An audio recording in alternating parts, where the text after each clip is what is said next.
fake. Oh, Chris! You got your, at least you had pants on. I was a little worried about that. I did. Awesome. Not when Corey was here yesterday, though. No pants involved there. I know. Yeah, I was just wondering, I wasn't going to video much for Great Hope Ranch YouTube channel, Yeah. but I was thinking next week I wanted to share a story about yesterday. Oh, yeah. So I want to do a little clip with you and Billy just to Absolutely. give a little. Where is he, anyways? What's going on? I think he has pants on. Oh, You yep, he's got his pants on. Good. I just shared with Chris for the viewers of Great Hope Ranch, the YouTube channel. I wanted to share the story about yesterday. I'm gonna share it this morning. It's my story, just when we were talking about vulnerability and just what I went through at 4 in the morning. I'm not gonna get into too much details. I'll share it this week as I'm going around in the tractor or something like that. But just wanted to do a little opener clip for the video for the viewers next week. I've been praying for you guys for today. We have a cool event coming up today, right? Yeah, we do. Yeah. Looking forward to it. Yeah, awesome. Brody, I went to go wake him up at 7:15 and he fell back asleep, and now I just flipped on his light, did the old dad thing, and it's like, okay, come on. He says, oh, I just left in. So we'll swing back. Pour some water on him. I told him, I said, Billy's gonna come in and jump on you. So Flip the mattress, right? awesome. So you guys stay tuned for this week. The video will come out next Friday. I don't even know what we'll have. I'll probably actually be shooting coyotes, not just laying on the. Yeah, sure. No. Saving them for next Who knows? week when we're gone. Yeah, exactly. Yeah. Okay. Stay tuned. From these guys, and this is the church. Iron sharpens iron, but there's unique circumstances that only you can walk through, and the only one that we can trust to lead us out of it is Christ. See y'all tonight. So here I am, just moving my guns from this vehicle back to this vehicle. These guys came from Wisconsin. They said you got no snow, but you can see here now we're pushing it with the bumper on the driveway. Anyways, it's kind of a drift. But I got a story to share with you guys. Gotta put these up front. They're pretty cold now. I don't know. I'll have to see what the temperature is, but I'm just gonna have to bust Billy's chops a little bit. I think I had this right full when they showed up. And now, what's going on, Ruby? Now, there's a few empty brass here. I skinned one coyote. And we're missing a couple brass. I don't know what that's all about, but it might be stuck in my earlobe. Hey, we're going to feed cows. Hey, good girl, sit down. You smell blood on the... Okay. Anyways, come along. We're gonna share a story.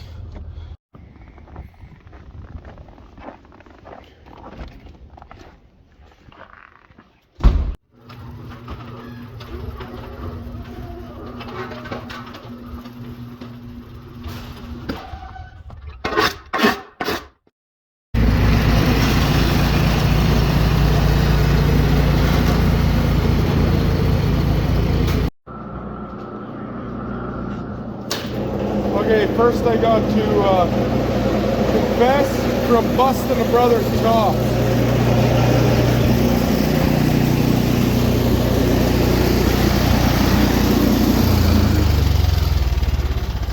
Billy and Chris will get a kick out of this, but it's 100% truth that I'm going to share right now. You guys ever do this one-handed? Pushing a snowblower? And this thing? Life isn't perfect. This switch has been like this for a while. You got. Okay, we on? We're rolling? Okay.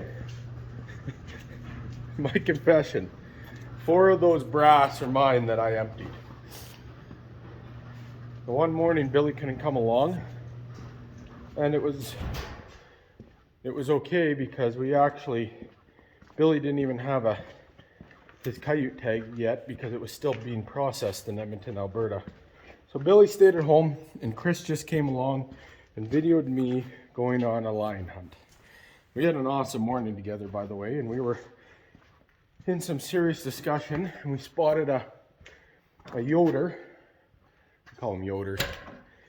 We spot him probably, first saw him at around 400 yards. I think it was 400, could be 375. I'm sure these guys are laughing already. We still rolling? We're still rolling. And Chris videoed me shooting at this dog. It might have been, it was well over 400 by the time I shot at it. And I clearly missed him. So that was one brass. So we had to stop our heart-to-heart conversation at that time. And then right after that, we were still in this heart-to-heart conversation. And another dog appears. It's bedding itself in the sun. All of a sudden we spot it. And right at that moment, I decided, you know, I'm going to try taking a poke at this. I don't ever like to shoot a bedded animal. I would never recommend shooting. I don't know. I'm not going to get into that either. I think if it's a sheep and it's a lifetime thing or whatever, a lot of people know better than I do. But I've made the mistake of shooting bedded coyotes before, and then it's not as ethical as it should be. I was like him standing. So I shot him bedded, and then I had to shoot him when he stood. And that one was 290 yards. So there's 3 brass gone. And then I had to dispatch him with a 4th brass. So sorry, Billy, for busting your chops. All right, 4 of those brass were my brass. I gotta own up to my brass. We're going to grab some bales, and stay tuned. I just have something I need to share with you guys. So something else Billy shared in his message was, are you willing to do what it takes to follow your dreams? I didn't know anything about hunting in Alaska, but I was willing to do whatever it took to become an Alaskan hunting guide. And I got a lot of job offers. Why? It had nothing to do with what I knew. And it had everything to do with what I was willing to do. And when you get to that point, God will come alive in you. That's when you'll know the salvation of Jesus Christ is when you're completely empty. And you want something so bad. You don't even know what you want. You don't even know what you're getting into. But you're empty, and you're willing to do whatever it takes. And that's what surrender is, and that's exactly what I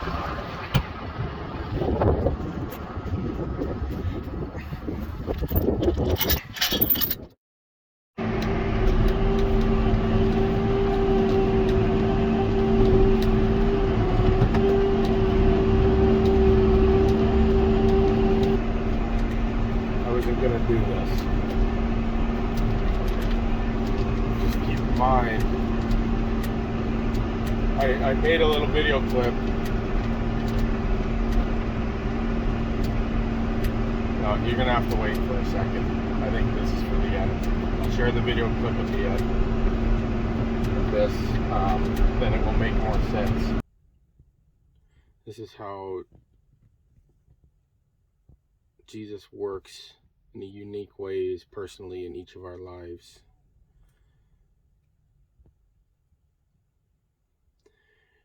Modern day mountain man, Chris Anderson, Billy Moles, and I got another guy that I haven't met yet. I can't wait to meet him. But Chris and Billy came to the farm here, to our country, to produce, and I don't want to ruin what they're doing because they have quite a platform. You guys can check them out. Produce a predator hunting video with Billy hunting and me taking him along as a host, and just seeing what the Lord has ahead of us. But I was just going to share part of my personal story they're gonna put together wherever the Lord, however the Lord leads them to put it together. But I just had this little story I told Chris that I was gonna share. So just to give some background with some understanding,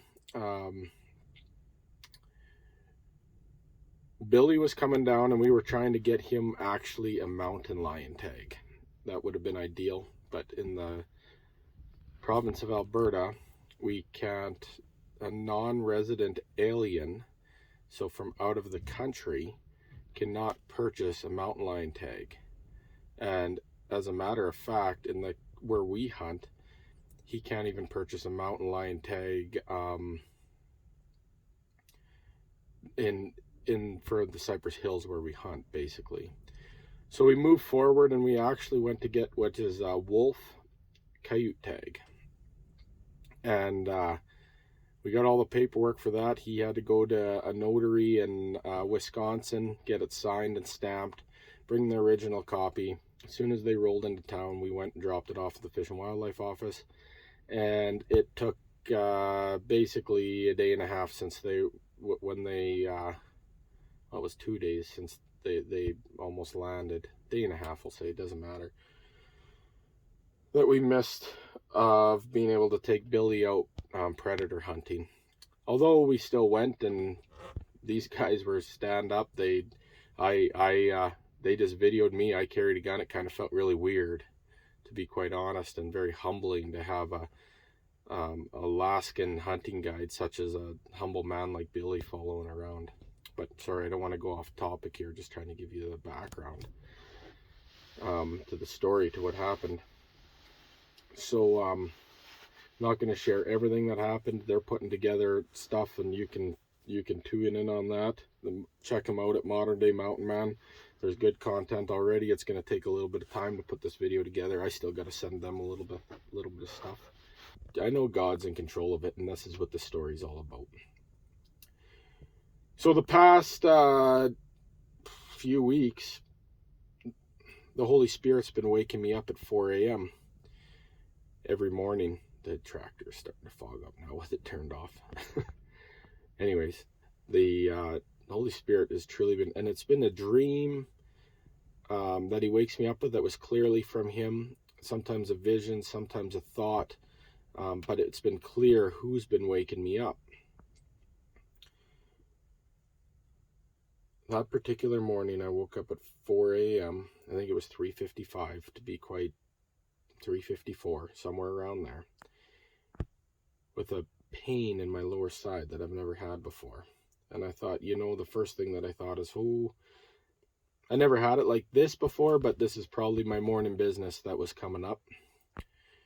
And so what I did is I got up and went to the bathroom, and I found out then it wasn't the morning business. And right in that moment, the sensation started to roll up my right side and almost to the bottom of my rib cage.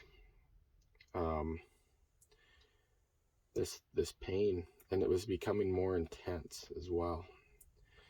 So I woke up Renata and told her this was happening. Thoughts were running through my mind. Not now, not that I hope this isn't my sick day. I've been looking forward to hanging out with these guys, and now this is going to be my sick day. Thoughts started to run through my mind. Who can I phone to call in? I didn't care anymore at this point, and I wasn't in that much pain, but quite a bit. Who can I phone to take these guys out? And I couldn't phone anybody. And you guys might be wondering why. Well, the reality is that I had to get sworn in as the hunter host. So legally, only Billy and I could go hunting together. Otherwise, it would have been all a wash. So I couldn't even if I found the best guy that I know to call coyotes, I need to be there because I'm the host. So I'm like, these guys came down here for 3 extra days or whatever it might be to produce a video for Trust the Guide series and Modern Day Mountain Man. And Trust the Guide is trust in Jesus Christ. And we didn't know that the guide was at work the whole time. This is part of the whole story.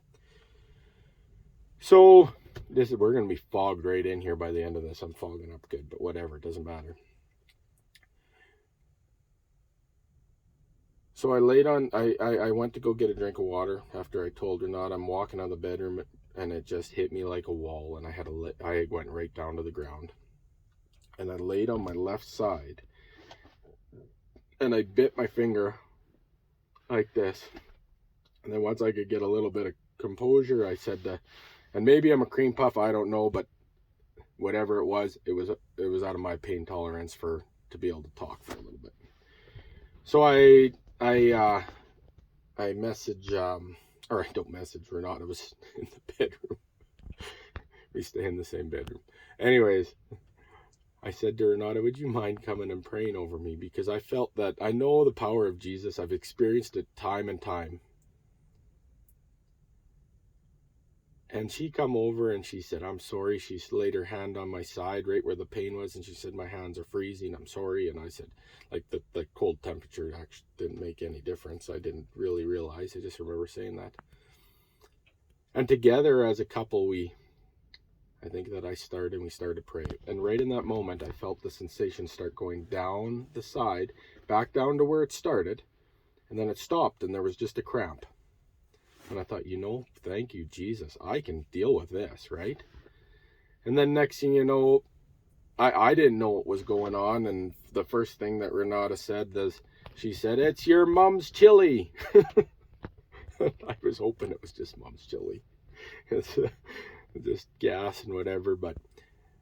And then I was like, no, this is not mom's chili.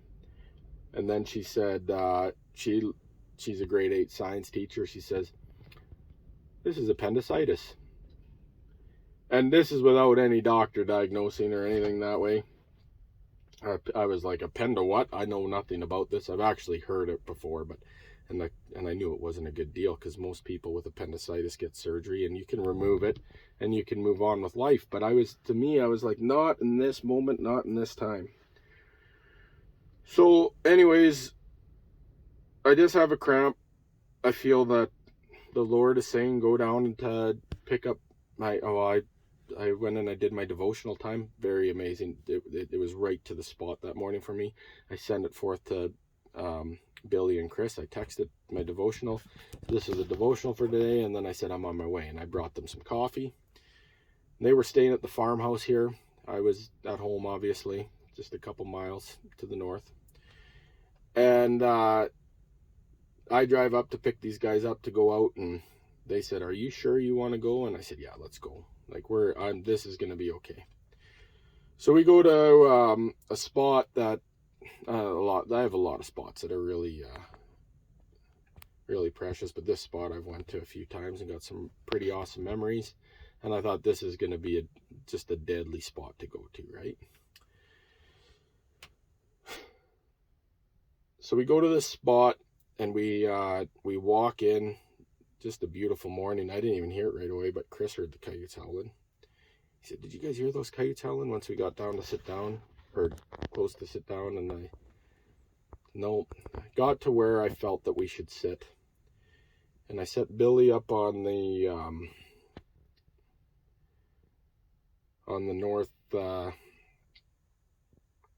he was on the north side of the hill. The wind was coming from the southwest. I wanted him to be able to see downwind, because the whole idea was to guide Billy to get a coyote. And then I sat on the other side of the ridge just in case anything come in the back door, and that's where I was calling from. So I think I can't even remember, but I let howl out.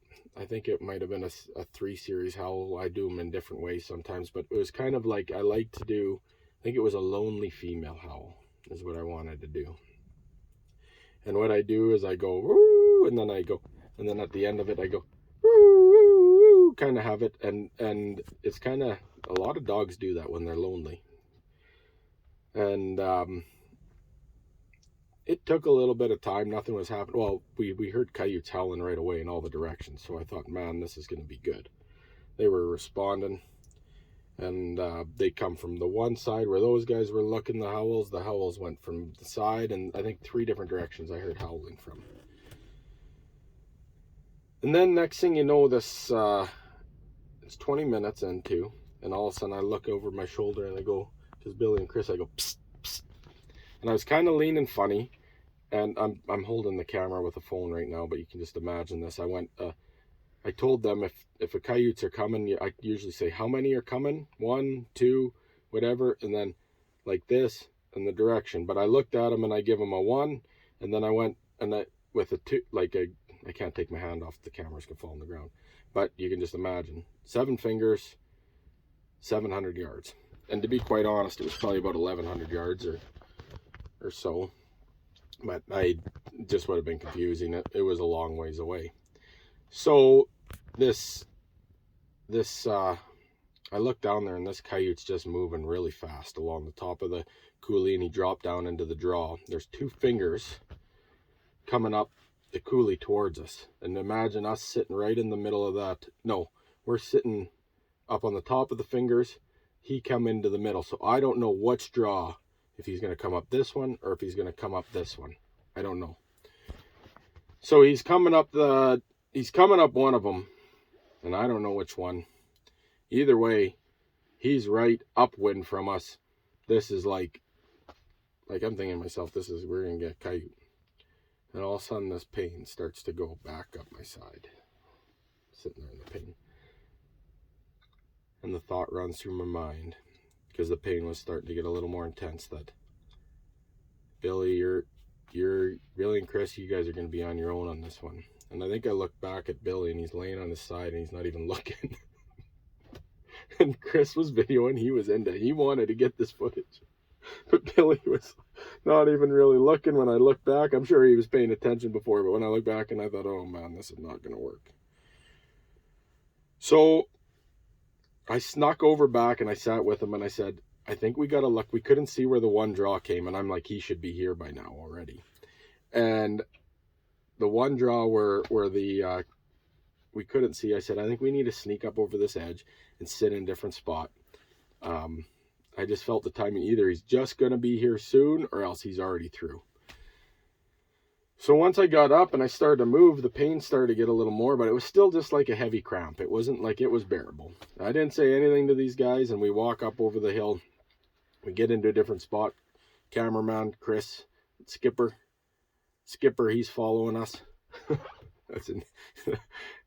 Skipper, you're laughing right now. I know you are.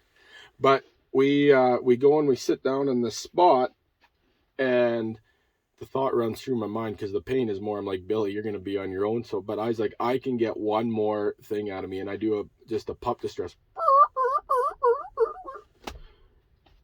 Think it's going to expose itself. And then I think I might have went, sometimes I do that, and they get so curious, and they look over the hill.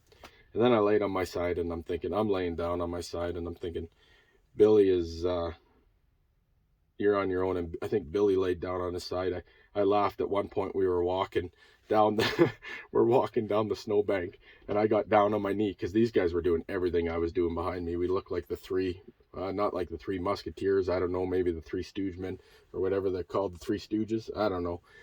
I'd get down on my knees, and these guys would get down on my knees. I said, do you see something? I said, no, I just got down on my knee because you guys are copying everything that I'm doing.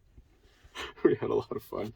But I'm sitting there, get back to the point. I'm sitting there, and then the pain got pretty bad, but it wasn't like the morning. And the thought ran through my mind, and I looked over at Billy, and I said, Billy, I think they're going to have to cut me open today. And I was just broke.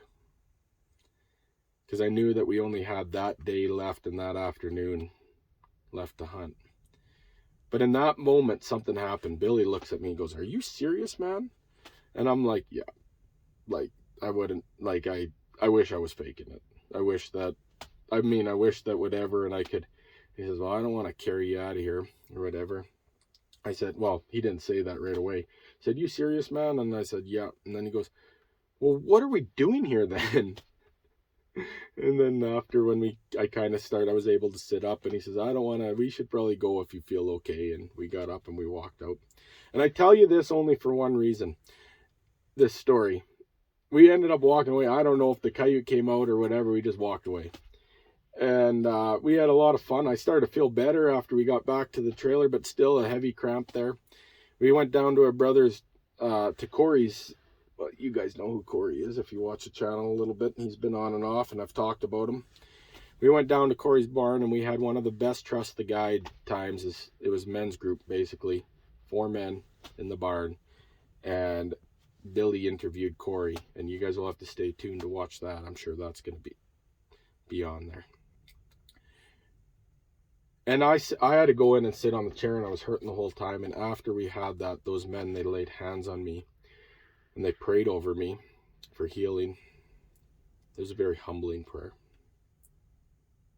I don't know if Chris recorded it or not, but if he did, it would be really awesome if he put it on there, because you guys will be able to see what happened. It was instant. The pain was gone. I didn't feel anything right after, not while they were praying, but right after they lifted their hands off me. It was instant. I couldn't fake it. I couldn't make it up. I couldn't even make...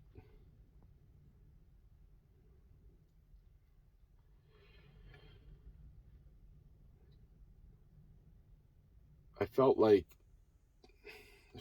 good. And right out that evening, we went out coyote calling. I felt not a lick. Didn't call in a coyote. We had a bunch howling around. Had a lot of pressure on me because I felt I wanted to call in a coyote for Billy Moles. I just want to tell you guys this first. Billy, along as myself, I'm just an ordinary dude. Look at, I'm fogged in. I'm just a farmer. I'm not just. Jesus has me up higher in the sonship. I'll say that. I am a child of God. I am a son of the Most High. I am blessed to sit here in a peaceful spot, watch cattle eat, live a dream. Billy is an ordinary guy, Alaskan hunting guide. He's good at it. I'm not gonna lie, he's good at it. You guys check it out. But he's a humble man. And he's just an ordinary guy. But the number one thing that he's the best at is he's a son of the Most High. And I share this with you because we didn't call. Billy shared the next day. I'm gonna try to add some clips. The message that he was at a men's breakfast that we had. 140 men showed up this breakfast. And during that breakfast, something hit me. It was like a switch. There was 2 things that hit me like a switch almost at the same time. And one of them was for my brother Billy. His life and his family.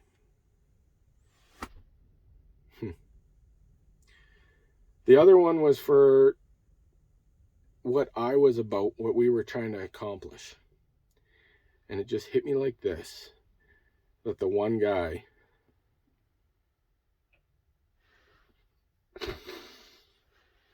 there's one guy that I knew could call in a coyote. It seems so stupid, I know, it's just a coyote. That guy knows who he's watching this right now, I know. I'm just taking a half an hour out of my day to shoot this video for you guys, and this is going to be a long one, but it's an important one.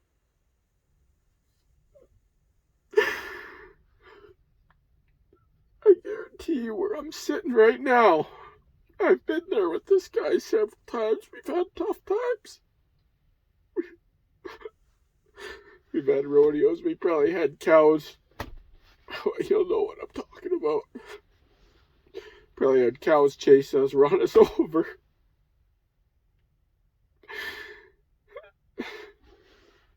He doesn't give himself enough credit, but I knew he could call in a coyote, and I knew that that's the way that it had to be, and it was a win-win situation. And it was after that I said to Dad, my father on this earth, I said, Dad, can you come blow on the call? He didn't feel worthy. He knew that I have a few more talents when it comes to calling, but it wasn't about that. Because I knew that our Heavenly Father knew if a coyote was going to hear that sound. Doesn't matter. You guys need to get out and just do it. You don't need to be no pro at it. If a coyote likes what he hears and the Heavenly Father, he's going to come. Sorry. This is real here. We're almost fogged right shut. This is my office, by the way. Wow. My eyes were... Okay, I just got a text message. Somebody just said my eyes were opened by, I think this, is it Asbury Revival? I believe that there's a revival. So, that's one of the guys from our men's group. They met last night, and they're pretty all jacked up. I couldn't meet because I dropped Billy off at the airport and spent some time with my family, but I'm going off tangent again. I had asked Dad to come call a coyote, and I'm not going to share all the details on that part because it's beside the point. I think I've already got to the point. So there was 4 of us now. Billy and I with rifles, me as the hunter host, Billy is the hunter, Chris is us 2 with rifles, Chris is the cameraman, skipper, and the original coyote hunter had the call in his hand. He asked me, he said, did I sound good after when I blew the call? Because sometimes you don't even know what you sound like because the sound's coming right out of your mouth. We use hand calls. We don't use electronic calls. He said, did I sound good? I said, you sounded really good. I could tell that he was working hard to try to get the wind in his lungs that he used to have. But I knew it didn't matter.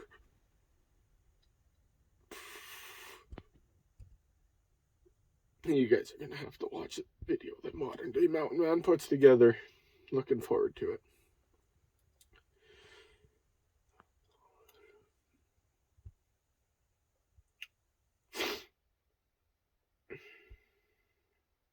I share this with you because I have a clip that I was going to share with my dad. I think it was I don't know. It was in December. There was snow on the ground, very similar weather that we're having right now. A couple months ago. And I haven't done this too often, but I did it once with my dad, where we got a quadruple. We called coyotes. Dad said, it's funny because I shared this with Billy and Chris, and I shared how I missed a coyote. And my dad killed 3 on my quadruple, and I killed 1. And then Dad said it should have been 5. This particular day, I was having a tough day. I think that the kids were at basketball. I'm not so sure where they were. Basketball practice. And I had a little bit of time to go for a walk just before. It's probably with 45 minutes of light left. And I sat against the fence post and had a time of prayer. And I blew on this coyote. I blew on this call. It was, I don't need to hide anything. Doesn't matter. I actually used a howler and made a rabbit call out of it just because it was a little bit windy and a cold front was coming in. And my sound traveled a little bit further, so I made a jackrabbit distress with it. And after I blew on the call, I thought, whew, everything, it didn't matter if a coyote came in. It felt so good, and I felt like I nailed it. I nailed the sound that was supposed to go out there.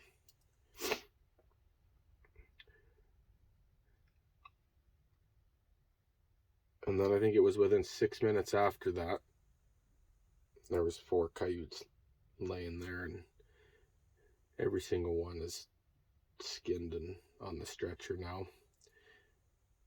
And it gives back. Everything in, Billy says this all the time, everything in nature gives back. And I am blessed that we have these predators in our country. We can curse them, but I have the most respect for the coyote. They are amazing creatures that God has created. They do eat our calves sometimes. They eat a lot of fawns and a lot of antelope. They love antelope.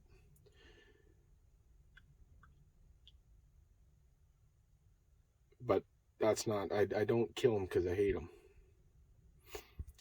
And I don't leave anything waste. So they're on the stretcher, and their fur will be used for, we'll maybe put a little clip there too. We were just in Calgary. We went into Canada Goose. Some people think it's so cruel. and they won't buy a Canada Goose jacket. I told the guy at the front door at the Canada Goose, I said, if they don't buy the jacket, and this is what's happening today, and that's fine, because they think they're going to save the coyote's life. They are so misled, and they don't even understand.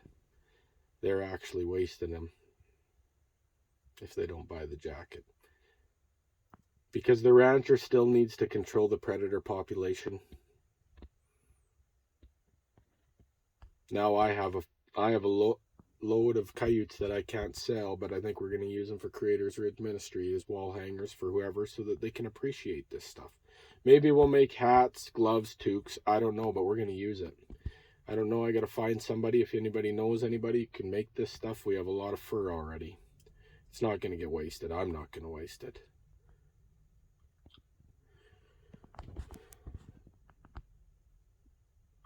So anyways, I don't want to go off on any more of a tangent. Come along on this stand and just picture that it's just me and my dad. That's all. Love you guys. God bless. Have a great week. Okay, Dad. Oh, I gotta go finish that one.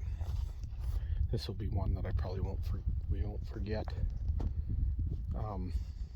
Minus 30 wind chill. Ooh, my hand's freezing. I got to get my hand back on the camera, but I gotta go check the fourth one that I shot now. There's one. See if I can focus it. That was number one. I'll point number one there. Okay. Number two there. 3 and 4 are laying on top of each other, but number 4 picked his head back up, so I gotta go deal with that.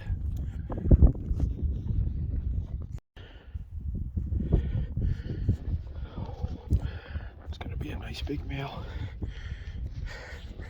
It's a big dog. That's the first one. Yep, big male. Good.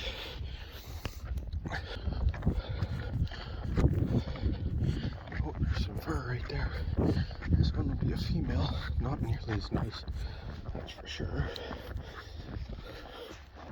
Smaller dog.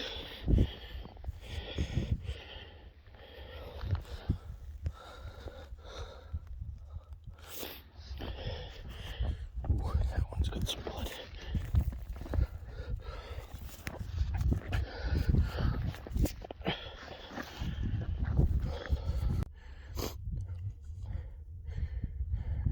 Dad, I had to go back to the truck and get this little Badger that we purchased. It's a backpack gun for the mountains. And we had to finish that guy. I must have spined him and paralyzed him. Every single other one dropped in their tracks. They all actually dropped in the tracks. This guy too. This one was spinning its tail around and around. And this guy come running back because he saw the tail spinning. He came right up here slowly to sniff it and stopped, and then I dropped him. I don't know if I was 230 yards. The other two were about 150, maybe 150 the first one. The second one was about 130, and these two are the exact same distance. Another one for the memories. Okay, we are back to the truck. Had to make 2 trips. I didn't have it in this old guy.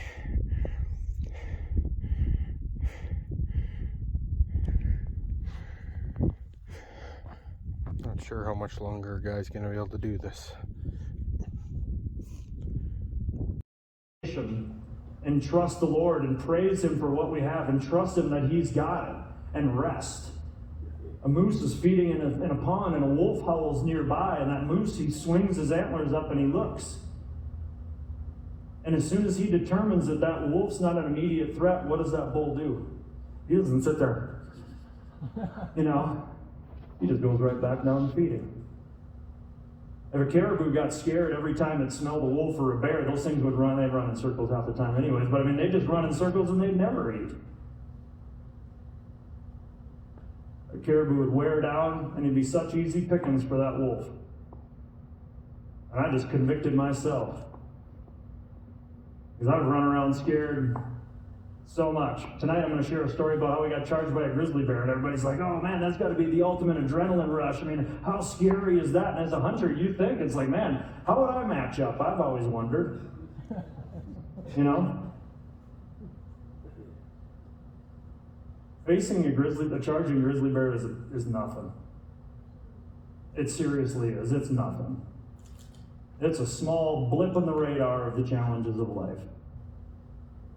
Slogging through something for years of your life, trusting that God's got it, not worrying, and laying it all at His throne to fight for you, and have faith, believing what you can't see. That's hard. That's hard. As a husband, as a father, I've been spinning so many plates in my life. As Corey talked about, you just met him and had the most awesome fellowship worship service in his barn. It couldn't be any better than that. He's like, yeah, as you get older, you just realize you can't do it on yourself anymore. And that's when God's going to work in our lives. Michaela, don't play with fire. You're the new modern day mountain man. What did they say? What? What did they say? Model. The model. What about this guy? No, that hat's already been It's a made. cast This is iron the first skillet. out of all of the tubes. Billy had one of the tubes too. They don't No, call like- they don't call those toques. We haven't put that on that side. They call them a hat. The toques. They're beanies. Okay, look, it's like a cake that you cook over your campfire. Ooh. Yeah, that would. Brody. Alberta Hunter Education Instructors, kids playing in fire, right? Yeah, well, At Cabela's. Okay. Okay, let's go. Let's go catch them. Oh, yeah, you put your gun in the fire. That's a. Okay, show us the price.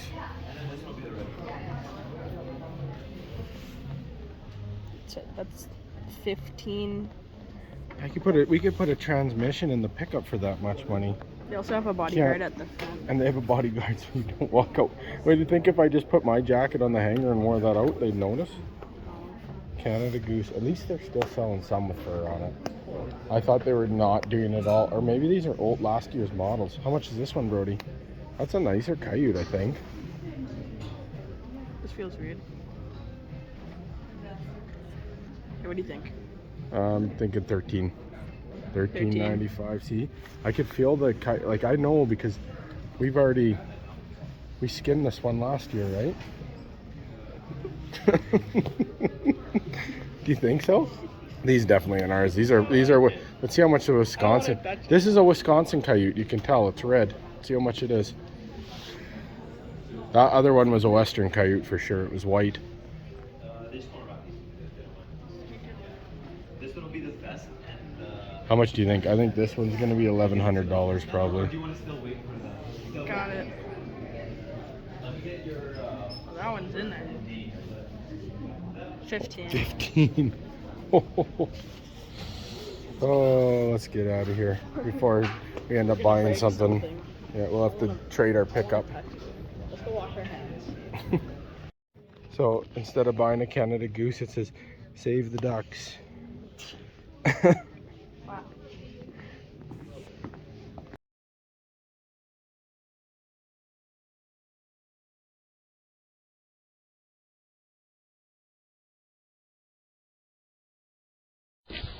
To work, promise keeper, light in the darkness, my God, that is who you are.